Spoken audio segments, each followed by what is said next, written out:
नमस्कार साथियों, आर्य संस्कृत इस YouTube परिवार में आप सभी का हार्दिक स्वागत है। आज हम लोग संस्कृत व्याकरण के अंतर्गत माहेश्वर सूत्र और प्रत्याहार का निर्माण कैसे करते हैं इसका ज्ञान प्राप्त करेंगे। यह वीडियो आपके लिए बहुत उपयोगी है। इसमें हम लोग माहेश्वर सूत्र, प्रत्याहार निर्माण, प्रत्याहारों की संख्या और प्रत्याहार के वर्णों को याद करने का सरल उपाय क्या है इसको जानेंगे। तो आइए प्रारंभ करते हैं। सर्वप्रथम हम माहेश्वर सूत्र के विषय में पढ़ेंगे। भाषा की सबसे छोटी इकाई को वर्ण कहते हैं। महर्षि पाणिनि ने संस्कृत वर्णमाला को 14 सूत्रों में प्रस्तुत किया है। परंपरा के अनुसार महेश्वर अर्थात शिव जी ने अपने नृत्य की समाप्ति पर 14 बार डमरू बजाया था। उससे 14 ध्वनियां अर्थात 14 सूत्र महर्षि पाणिनि को प्राप्त हुए। उसके लिए एक श्लोक भी है। नृत्यावसाने नटराज राजो ननाद ढक्काम नव पंचवारम उद्धर्तु कामः सनकादि सिद्धाने तद विमर्शे शिव सूत्र जालम। नृत्य अवसाने अर्थात नृत्य की समाप्ति पर नटराज अर्थात शिव जी ने 9 पंचवारम 9 और 5 कितने हो गए 14 बार डमरू बजाया और उस ध्वनि से 14 शिव सूत्र महर्षि पाणिनि को प्राप्त हुए। ये सूत्र महेश्वर अर्थात शिव जी से प्राप्त हुए, इसीलिए इनका नाम माहेश्वर सूत्र है। इनको शिव सूत्र भी कहते हैं क्योंकि महेश्वर शिव जी का ही नाम है। अब हम देखेंगे कि माहेश्वर सूत्र के अन्य उपनाम क्या हैं। तो देखिए, ये सूत्र महर्षि पाणिनि को प्राप्त हुए, इसलिए इसे पाणिनि सूत्र भी कहते हैं। ये 14 सूत्र संस्कृत व्याकरण के मूल आधार हैं, इसीलिए इन्हें व्याकरण सूत्र भी कहते हैं। इन सूत्रों का मूल उद्देश्य है प्रत्याहार का निर्माण करना, इसीलिए इनका एक उपनाम प्रत्याहार सूत्र भी है। तो इस प्रकार आपने देखा कि 14 माहेश्वर सूत्र के 4 उपनाम हैं। माहेश्वर सूत्र, पाणिनि सूत्र, व्याकरण सूत्र और प्रत्याहार सूत्र। अब हम सभी एक एक करके 14 माहेश्वर सूत्रों का अध्ययन करेंगे। प्रथम सूत्र है आय उड़ रि ऋक ए ऊंग आय औच है वरट लड़ इयम गड़ नम झ भैं खड धस जब गड दस खप छठत चट तो कपे ससर हल। ये 14 माहेश्वर सूत्र हैं। इन सभी सूत्रों के अंतिम वर्ण हलंत हैं। जैसा कि आप यहाँ देख रहे हैं, सभी यहाँ पे लाल रंग से लिखे गए हैं और सभी हलंत भी हैं। हल्यंतम सूत्र से इनकी इत संज्ञा होती है। कौन सी संज्ञा होती है? इत संज्ञा होती है।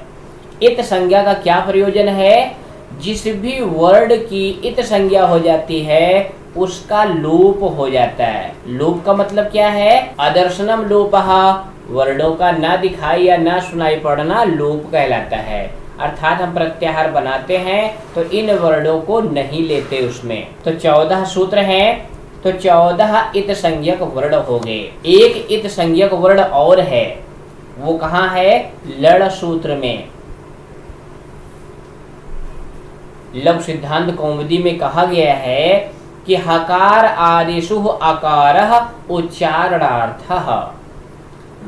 हकार अर्थात हा इत्यादि वर्णों में जो आ है वो केवल उच्चारण के लिए है।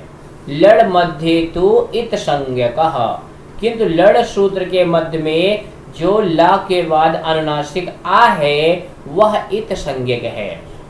उसकी उपदेशे अच अनुनासिक इत से इत संज्ञा होती है। तो इस प्रकार माहेश्वर सूत्र में कुल 15 इत संज्ञक वर्ण होते हैं। मित्रों, आपकी जानकारी के लिए हम बताना चाहेंगे कि 2010 में हम उत्तर प्रदेश माध्यमिक सेवा चयन बोर्ड में टीजीटी का इंटरव्यू देने गए थे। वहां पे हमसे पूछा गया था कि माहेश्वर सूत्र में कुल इत संज्ञक वर्ण कितने हैं। तो आप बिल्कुल ध्यान रखें, कुल इत संज्ञक वर्ण 15 होते हैं, 14 अंत वाले और एक लड़ सूत्र का जो मध्यवर्ती आ है वो भी, उसकी भी संज्ञा होती है। उसकी संज्ञा क्यों करते हैं? रा प्रत्याहार के निर्माण के लिए, वो हम आगे देखेंगे। महर्षि पाणिनि ने इन माहेश्वर सूत्रों को बिल्कुल वैज्ञानिक तरीके से बनाया है। देखिए, आयुड़ और रिलिरिक इन दो सूत्रों में 5 वर्ण हैं और ये मूल स्वर कहलाते हैं। क्या कहलाते हैं? मूल स्वर। कई बार प्रश्न पूछा जाता है संस्कृत में मूल स्वर कितने होते हैं, तो 5 होते हैं, आ ई उ री और ली। उसके बाद ए ओंग और ऐ औच में संयुक्त स्वर हैं, ए ओ और ऐ औ, ये संयुक्त स्वर हैं। संयुक्त स्वर का मतलब है 2 स्वरों से मिलकर बनते हैं। उसके बाद है वरट, हा को छोड़ दीजिए तो या व और लड़ सूत्र का ल, ये 4 अंतस्थ वर्ण हैं। इयम गणनम सूत्र में सभी वर्गों के पंचम वर्ण हैं। झभ और खड़धस इन 2 सूत्रों में सभी वर्गों के चतुर्थ वर्ण हैं। जब गणदस सूत्र में सभी वर्गों के तृतीय वर्ण हैं। खप छठत चटतो, इसमें खप छठत तक सभी वर्गों के द्वितीय वर्ण हैं। चटतो और कपय में सभी वर्गों के प्रथम वर्ण हैं। सस्सर और हल इन 2 सूत्रों में ऊष्म वर्ण है, उनकी संख्या 4 है। स स स और हा, ये 4 ऊष्म वर्ण हैं। तो इस तरह आपने देखा कि 1 से 4 सूत्रों में, यानी प्रारंभ के 4 सूत्रों में सभी स्वरों का वर्णन है। 5 से 14 अर्थात 10 सूत्रों में व्यंजन वर्णों का संकलन है। साथियों, माहेश्वर सूत्र में एक और प्रश्न पूछा जाता है कि माहेश्वर सूत्र में कौन सा ऐसा वर्ण है जो 2 बार आया हुआ है। तो वो 2 बार आने वाला वर्ण है हा। वो है वर्ण सूत्र में भी है और हल सूत्र में भी है। एक प्रश्न और बन सकता है कि माहेश्वर सूत्र में कौन सा इत संज्ञक वर्ण 2 बार प्रयोग किया गया है। तो इत संज्ञक वर्ण है ड़ा, वो आयुड़ सूत्र में भी है और लड़ सूत्र में भी है। तो इन दोनों बातों का भी आप ध्यान रखें। माहेश्वर सूत्र के अनुसार कुल कितने स्वर होते हैं? 9 और व्यंजन कितने होते हैं? 33। अब हम आगे देखेंगे कि प्रत्याहार का निर्माण कैसे करते हैं। तो प्रत्याहार निर्माण करने के लिए जो इसका सूत्र है वो सूत्र है आदि अंतेन सहितः। यह प्रत्याहार का संज्ञा सूत्र है, आदि अंतेन सहितः। अंतेन अर्थात अंत इत संज्ञक वर्णों से युक्त आदि वर्ण बीच के वर्णों की और अपनी भी संज्ञा का बोधक होता है। कहने का मतलब है प्रत्याहार में 2 वर्ण होते हैं, एक इत संज्ञक वर्ण और दूसरा किसी भी सूत्र का पहला, दूसरा या तीसरा वर्ण। जैसे यहाँ पर अक प्रत्याहार दिया गया है। अब अक में 2 ही वर्ण हैं, आ और का।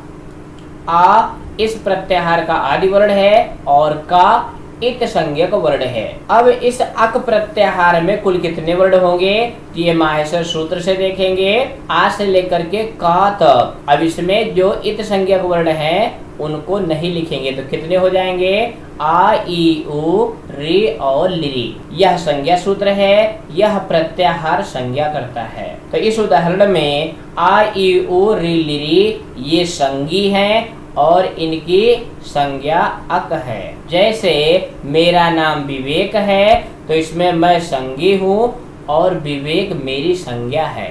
विवेक कहने से मेरा ही बोध होता है। वैसे ही अक कहने से आ ई उ री लिरी इन वर्णों का बोध होता है, क्योंकि अक इनकी संज्ञा है। उन संज्ञा मतलब नाम। तो अक किसकी संज्ञा है? आ ई उ री लिरी इन 5 वर्णों का। अब हम आगे और प्रत्याहार निर्माण करके देखेंगे। प्रत्याहार निर्माण करने के लिए आप माहेश्वर सूत्रों को बिल्कुल याद रखें, क्योंकि बिना माहेश्वर सूत्र को याद किए आप प्रत्याहार का निर्माण नहीं कर सकते। तो यहाँ पर जिन माहेश्वर सूत्रों का इन प्रत्याहारों में उपयोग है उनको हमने यहाँ पर रखा है। तो देखिए पहला प्रत्याहार है अड़। अड़ प्रत्याहार में कौन कौन से वर्ण आएंगे? आ से लेकर के ड़ा तक। तो कौन कौन हो गए? आ ई उ, ये 3 वर्ण अड़ प्रत्याहार में आएंगे।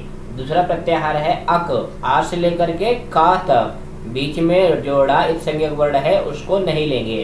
तो कितने वर्ण हो जाएंगे? आ ई उ री लिरी। तीसरा प्रत्याहार है इक। अब यहाँ देखिए इक आई उड़ सूत्र का दूसरा वर्ण है। तो प्रत्याहार निर्माण करने के लिए प्रथम वर्ण भी ले सकते हैं, दूसरा वर्ण भी ले सकते हैं, या कोई भी वर्ण ले सकते हैं। बस उसमें शर्त है कि एक इत संज्ञा का वर्ण होगा और दूसरा अन्य वर्ण होगा। तो यहाँ पे इक प्रत्याहार है, इसमें 4 वर्ण हैं, ई उ री और लिरी। चौथा प्रत्याहार है उक, इसमें 3 वर्ण हैं, उ री और लिरी। पांचवा प्रत्याहार है एंग। तो एंग प्रत्याहार एओंग सूत्र से बना है, ए और ओ, इसमें 2 वर्ण हैं। छठा प्रत्याहार है अच। तो अच में देखिए आ से लेकर के आय औच के 4 वर्ण तक। तो कुल कितने वर्ण हो जाएंगे? आ ई उ री लिरी ए ओ आय औ, कुल 9 वर्ण हो गए। और इसमें संस्कृत के सभी स्वरों का परिगणन हो गया है, इसीलिए अच कहने से स्वर का बोध होता है। स्वर संधि को अच संधि कहते हैं। सातवां प्रत्याहार है इच, अर्थात आ को छोड़ करके संपूर्ण स्वर। आठवां प्रत्याहार है एच। एच प्रत्याहार में एओंग और अयोच 2 सूत्र हैं, तो 4 वर्ण होंगे, ए ओ और अय आओ। नौवां प्रत्याहार है आयच। आयच प्रत्याहार में 2 ही वर्ण हैं, आए और आओ। 10वां प्रत्याहार है अट। अट प्रत्याहार में आय उड़ सूत्र से लेकर के हय वर्ण सूत्र तक सभी वर्ण आएंगे। जो इत संज्ञक वर्ण है उनको हम नहीं गिनेंगे। 11वां प्रत्याहार है अड़। तो आप यहाँ ध्यान देंगे, पहला भी प्रत्याहार अड़ है और 11वां प्रत्याहार भी अड़ है। एक ही प्रत्याहार 2 जगह कैसे है? तो उसका कारण है कि जो ड़ इत संज्ञक वर्ण है वो आय उड़ सूत्र में भी है और लड़ सूत्र में भी है। इसलिए जो 11वां प्रत्याहार अड़ बना हुआ है वह आय उड़ के आ से लेकर के लड़ सूत्र के ड़ा तक के सभी वर्ण आएंगे। तो कौन कौन से वर्ण आएंगे? आ ई उ री लिरी ए ओ आय औ हा या व र ल, यहाँ तक के वर्ण अड़ प्रत्याहार में आएंगे। इस प्रत्याहार का एक ही सूत्र में प्रयोग हुआ है, अड़ उदित सवर्णस्य च अप्रत्ययः। केवल इसी सूत्र में इस प्रत्याहार का प्रयोग है। शेष सूत्रों में प्रथम अड़ प्रत्याहार का ही प्रयोग है। देखिए अगले पेज में 12 से लेकर के 21 प्रत्याहार लिखे गए हैं। अब इसमें भी इन प्रत्याहार को बनाने में जिन सूत्रों का सहयोग है उनको भी यहाँ बगल में लाएंगे। तो देखिए आय उड़ से लेकर के जब गढ़ 10 तक 10 सूत्र हैं। 12वां प्रत्याहार है आपका इड़। इसमें आय उड़ सूत्र के ई वर्ण से लेकर लड़ सूत्र के ला वर्ण तक सभी वर्ण आएंगे। 13वां और महत्वपूर्ण प्रत्याहार है यड़।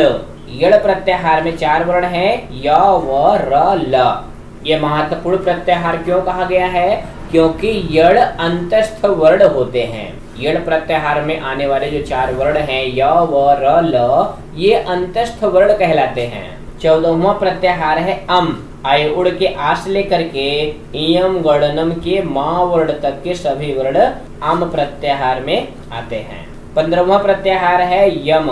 यम प्रत्याहार में है वर्ण के या से लेकर के इयम गणनम के मां, इस वर्ण तक इस प्रत्याहार में वर्ण आएंगे। 16वां प्रत्याहार है इयम। इयम प्रत्याहार एक ही सूत्र से बन गया है, इयम गणनम से, और इसमें सभी वर्गों के पंचम वर्ण हैं। 17वां प्रत्याहार है ड़म। ड़म प्रत्याहार में अंगा, ड़ और ना, ये 3 वर्ण हैं। 18वां प्रत्याहार है य। ये प्रत्याहार कैसे बनेगा? है वर्ण के या वर्ण से लेकर के झभय के इया वर्ण तक। अगला 19वां प्रत्याहार है झस। झस प्रत्याहार में सभी वर्गों के चतुर्थ वर्ण हैं। ये जो 8वां और 9वां सूत्र है झभय और घढ़-धस, इन दो सूत्रों से झस प्रत्याहार बना है। 20वां प्रत्याहार है भस। भस में भ घ ढ ध, ये 4 वर्ण हैं। 21वां प्रत्याहार है अस। अस प्रत्याहार में अय उड़ के आ से लेकर के जब गढ़ दस सूत्र के 7 सभी वर्ण आ जाएंगे। अगले पेज में देखेंगे, इसमें 22 से लेकर के 29 प्रत्याहार हैं। इन प्रत्याहारों का निर्माण में जिन सूत्रों का सहयोग है उनको भी यहाँ बगल मिला करके देखेंगे। तो 22वां प्रत्याहार है आपका हस। हस प्रत्याहार में हैवरट सूत्र के हा से लेकर के जब गणदस सूत्र के सा तक सभी वर्ण इसमें आ जाएंगे। इसके बाद वश प्रत्याहार है। वश प्रत्याहार में हैवरट के वश लेकर के जब गणदस के सा तक। इसके बाद 24वां महत्वपूर्ण प्रत्याहार है जस। अब इसको हम महत्वपूर्ण क्यों कह रहे हैं? क्योंकि व्यंजन संधि में एक संधि है जसत्व संधि, जिसमें सभी वर्गों के तृतीय वर्ण आदेश होते हैं। तो जस प्रत्याहार में सभी वर्गों के तृतीय वर्ण हैं। जो आपका 10वां सूत्र है जब गढ़ दस, इसी सूत्र से बना हुआ है जस प्रत्याहार, इसमें सभी वर्गों के तृतीय वर्ण हैं। 20वां प्रत्याहार है झस। झस में झ भ घ ढ ध ज ब ग ड द, अर्थात सभी वर्गों के चतुर्थ और तृतीय वर्ण हैं। 26वां प्रत्याहार है बस। बस में ब ग ड द, 4 वर्ण हैं। 27वां प्रत्याहार है छौ। छौ प्रत्याहार में छ ठ थ च ट त, ये 6 वर्ण हैं। 28वां प्रत्याहार है यय। ये प्रत्याहार में हैवरट सूत्र के या से लेकर के कपय सूत्र के या तक सभी वर्ण ये प्रत्याहार के अंतर्गत आ जाते हैं। 29वां प्रत्याहार है मय। मय प्रत्याहार में इयम गणनम सूत्र के मा से लेकर के कपय सूत्र के या तक सभी वर्ण आ जाएंगे। इस तरह आपने 29 प्रत्याहार पढ़ लिए। अब अगला पेज देखेंगे। अगले पेज में 30 से लेकर के 37 प्रत्याहार तक हैं। इसमें भी जो सूत्र सहयोग करेंगे उनको भी बगल में ला करके देखेंगे। तो 30वां प्रत्याहार है झय। झय प्रत्याहार झभय सूत्र के झा वर्ण से लेकर के कपय सूत्र के या वर्ण तक इस प्रत्याहार में वर्ण आएंगे। इसके बाद है खय। खय प्रत्याहार में सभी वर्गों के द्वितीय और प्रथम वर्ण हैं। ये देखिए ख फ छ ठ थ, ये द्वितीय वर्ण है। च ट त क प, ये सभी वर्गों के प्रथम वर्ण हैं। अगला प्रत्याहार है चय। चय प्रत्याहार में सभी वर्गों के प्रथम वर्ण हैं। चय प्रत्याहार में कौन से वर्ण हैं? सभी वर्गों के प्रथम वर्ण हैं। च ट त क और पा। अगला प्रत्याहार है यर। यर प्रत्याहार बड़ा है। हैवरट के य से लेकर के सस्सर के रा तक, यानी 5वें सूत्र से 13वें सूत्र के सभी वर्ण इसमें आ जाएंगे। अगला प्रत्याहार है झर। झर प्रत्याहार में भी झभय के झ वर्ण से लेकर के सस्सर के रा तक सभी वर्ण इसमें हैं। अगला प्रत्याहार है खर। खर प्रत्याहार भी व्यंजन संधि की दृष्टि से बहुत महत्वपूर्ण है और विसर्ग संधि की दृष्टि से भी। तो खर प्रत्याहार में कौन कौन से वर्ण हैं? सभी वर्गों के द्वितीय वर्ण, पंचम वर्ण और सा स सा। तो कितने वर्ण हो गए? 13 वर्ण खर प्रत्याहार के अंतर्गत हैं। अगला प्रत्याहार है चर। चर प्रत्याहार में सभी वर्गों के प्रथम वर्ण और सा स सा, 3, तो 8 वर्ण हैं। 27वां प्रत्याहार है सर। सर प्रत्याहार विसर्ग संधि की दृष्टि से महत्वपूर्ण है। इसमें तीनों सा आते हैं। अगले पेज में हम देखेंगे, इसमें 38वें नंबर से लेकर के 44वें अर्थात अंतिम प्रत्याहार तक इस पेज में है। इसमें भी जो सूत्र सहयोग करेंगे उनको यहाँ ला करके देखते हैं। 38वां प्रत्याहार है आपका अल। अल प्रत्याहार में संपूर्ण वर्णमाला आ जाती है। प्रत्याहारों में सबसे बड़ा प्रत्याहार है अल। इसमें अय उड़ के आ से लेकर के हल के ल वर्ण तक अर्थात पूरी वर्णमाला अल प्रत्याहार के अंतर्गत आ जाती है। 39वां प्रत्याहार है हल। हल प्रत्याहार में हैवरट के हा से लेकर के हल के ला तक अर्थात संपूर्ण व्यंजन आ जाते हैं। इसीलिए व्यंजन संधि को हल संधि कहते हैं, स्वर संधि को अच संधि कहते हैं, व्यंजन संधि को हल संधि कहते हैं। 40वां प्रत्याहार है वल। वल प्रत्याहार में या को छोड़ करके संपूर्ण व्यंजन आ जाते हैं। 41वां प्रत्याहार है रल। रल प्रत्याहार में या और वा को छोड़ करके संपूर्ण व्यंजन आ जाते हैं, अर्थात है वर्ड के रा से लेकर के हल के ला तक संपूर्ण व्यंजन है इसमें। 42वां प्रत्याहार है झल। झल प्रत्याहार में झ सूत्र के झा से लेकर के हल के ला तक। इसके बाद 43वां प्रत्याहार है सल। सल प्रत्याहार में ऊष्म वर्ण आते हैं। ये भी प्रत्याहार बहुत महत्वपूर्ण है, क्योंकि कई बार पूछा जाता है कि ऊष्म वर्ण कितने होते हैं, तो ऊष्म वर्ण 4 होते हैं और वे सल प्रत्याहार के अंतर्गत आते हैं। कौन कौन है? स, सा और हा, ये 4 ऊष्म वर्ण हैं। अंतिम प्रत्याहार है र। र प्रत्याहार में 2 वर्ण आते हैं, र और ला। र प्रत्याहार कैसे बना हुआ है? हमने आपको प्रारंभ में ही बताया कि जो लड़ सूत्र है उसके मध्य में जो अनुनासिक आ है उसकी भी इत संज्ञा होती है। तो हैवरट के रा वर्ण से को लेकर के और लड़ सूत्र के आ को लेकर के ये रा प्रत्याहार बना हुआ है और इसमें 2 वर्णों का बोध होता है, रा और ला।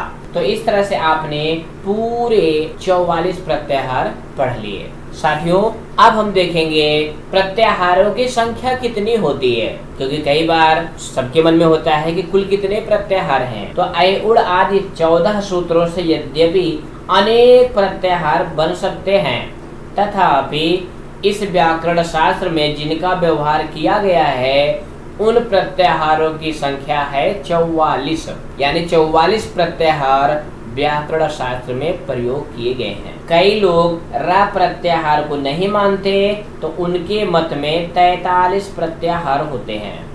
अब जैसे उत्तर प्रदेश माध्यमिक सेवा चयन बोर्ड के लिए जो अधिकृत पुस्तक है संस्कृत व्याकरण प्रवेशिका, जिसके लेखक हैं बाबूराम सक्सेना जी, तो उस पुस्तक में लिखा गया है प्रत्याहार 43 ही हैं, अर्थात उनके अनुसार 43 प्रत्याहार होते हैं। कुछ पुस्तकों में केवल 42 प्रत्याहार दिए रहते हैं। तो 42 प्रत्याहार कैसे होते हैं? वहाँ पे अड़ प्रत्याहार जो हमने देखा था वो 2 बार इसमें लिखा गया है, तो वहाँ पे वो 1 बार लिखा गया होता है और वहाँ पे रा प्रत्याहार नहीं लिखा गया होता है, इसलिए वहाँ पर 42 प्रत्याहार लिखे होते हैं। अब बात आती है कि महर्षि पाणिनि ने कुल कितने प्रत्याहारों का प्रयोग किया है। तो इन 44 प्रत्याहारों में से 42 प्रत्याहार महर्षि पाणिनि ने स्वयं अपने सूत्रों में प्रयोग किया है।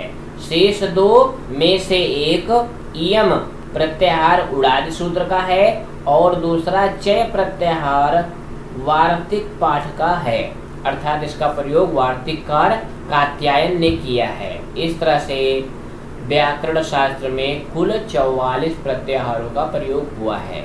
जो लोग रा प्रत्याहार को नहीं मानते उनके मत में 43 प्रत्याहार होते हैं।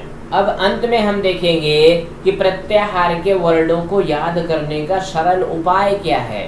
तो सरल उपाय यही है कि आप माहेश्वर सूत्रों को याद कर लें, और यहाँ पे हम आपको कुछ विशेष बात बताने जा रहे हैं जिनको ध्यान में रखकर आप प्रत्याहार के वर्णों को लिख सकते हैं। तो पहली बात है कि स्वर वर्ण अय उड़ ऋ लिरिक ए ओंग और अय औच सूत्रों में हैं। दूसरा अंतस्थ वर्ण य व रट और लड़ सूत्रों में हैं। ऊष्म वर्ण सस्सर और हल सूत्रों में हैं। वर्गों के पंचम वर्ण इयम गणनम सूत्र में हैं। वर्गों के चौथे वर्ण झभय और घटधस सूत्रों में हैं। वर्गों के तीसरे वर्ण जब गणदस सूत्र में हैं। वर्गों के दूसरे वर्ण खप छठत चटतो सूत्र में खप छठत तक हैं। वर्गों के प्रथम वर्ण चटतो और कपय सूत्रों में हैं। इन बातों का ध्यान रख के आप प्रत्याहार के वर्णों को आसानी से याद कर सकते हैं। तो यह वीडियो आपको कितनी अच्छी लगी कमेंट करके अवश्य बताएं, क्योंकि आपका कमेंट हमारे उत्साह को बढ़ाएगा। फिर मिलेंगे किसी और वीडियो में। नमो नमः, पुनर्मिलामः, धन्यवादः।